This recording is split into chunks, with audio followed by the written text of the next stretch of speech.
everyone, I'm Will Wilson with City Vibes, and we're here at the Reptile Show. Most of these reptiles are quite friendly. There's tarantulas, snakes, geckos, and so much more. So can you tell us about this snake here, if it's a male or female? He's male, his name is Zeus, and he's a Colombian boa.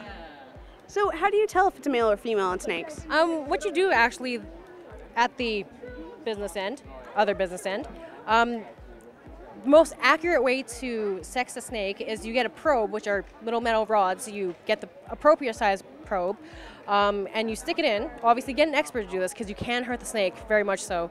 And depending on how far in it goes, it will tell you if it's a male or female. If it goes in just a few scales, it's a female. If it goes in even further, then it's a male. Wow, that's quite interesting. I never would have figured. Well, let's go check out all the other reptiles here. We're with Kyle here, the president of this Reptile Show. Tell us, what is this event all about? So this is the Calgary Reptile Expo. It's really about presenting to the public all the different kind of reptiles that we have here in Calgary. So things like snakes, geckos, chameleons, tegus, things like that. So yeah. How many years has this event been going on? I believe it's been going on. We've had the expo going on since back when around when Terrace first started, which was in 1984. So it's been going for a while. Wow, that's quite a long time. So tell me, what are some of the most interesting things in this event here? Well, I think some of the most interesting things are, like, we actually have, over in that corner, we have the the kids corner actually. And the cool thing about that is it's actually like a hands-on event. And so the kids can come over and actually hold the reptiles and actually touch them. So that's pretty cool. Wow, that's really cool. It seems like most of the reptiles here are really friendly. Are there any ones that are possibly vicious at all? It really depends upon the reptile. I mean, everybody here has reptiles that are used to the shows and used to the public. So for the most part, the animals are really good. So great. Well, thank you so much for inviting City Vibes. So let's check it out. All right, thanks. We're with Stan here. He wrote a book on how to keep tarantulas. Could you tell us what is the most dangerous spider in the entire world? No, I cannot. No, sorry to disappoint you. Generally, there's a Brazilian wandering spider called Funutria that is supposed to be one of the most dangerous. And I've been told that there are a couple of spiders from Central Africa or South Africa that are also dangerous. But I couldn't tell you which is the most dangerous of them. I should note, I want to be careful to note that those are not tarantulas. None of those are tarantulas. Spiders are not, and tarantulas are not exactly the same.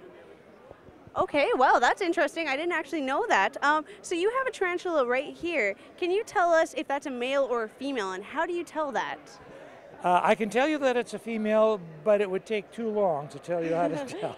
Is there some sort of distinct characteristic that creates that, or is it more of a study like? No, what I'll do, is it okay if I pick it up for you? Yeah, of course. Okay.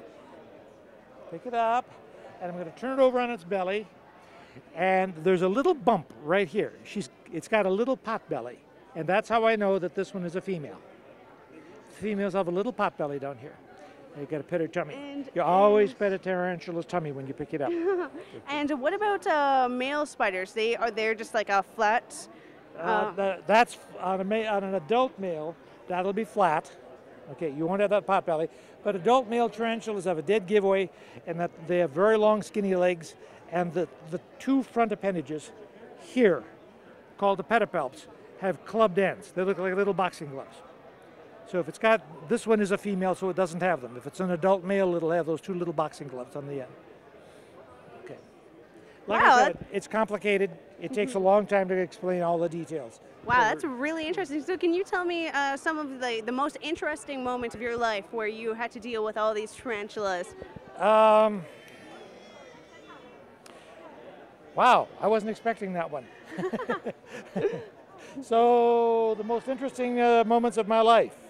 Oh, my wife and I, Marguerite, owned a pet shop in East Lansing, Michigan, and I ordered some tropical fish in, and the guy that was ordering the company that I was ordering these tropical fish from, said that stated at the end that he had some tarantulas for sale. Oh, fine. You know, how much are they? Yada yada yada. The next thing I know, but they wound up dropping off 6 tarantulas at our pet shop.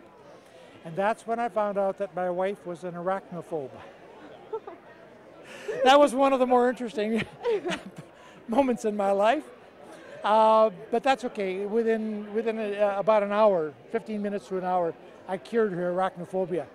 And she was a born, dyed-in-the-wool, converted arachnophobe for the rest of her life.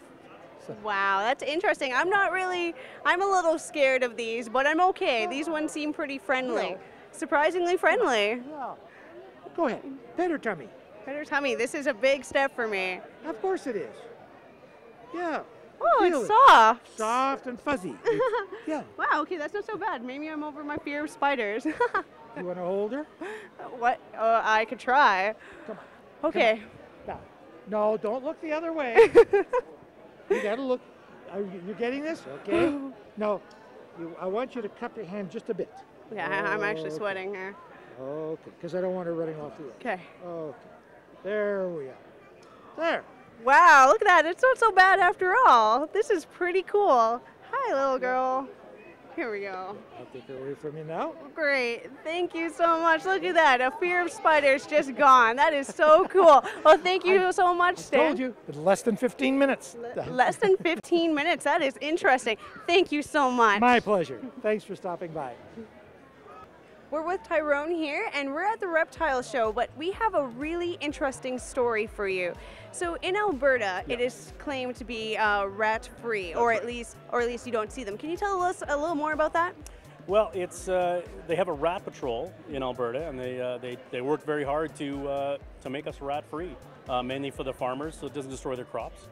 And we have to bring them in from other provinces or the United States, frozen, and sell them here.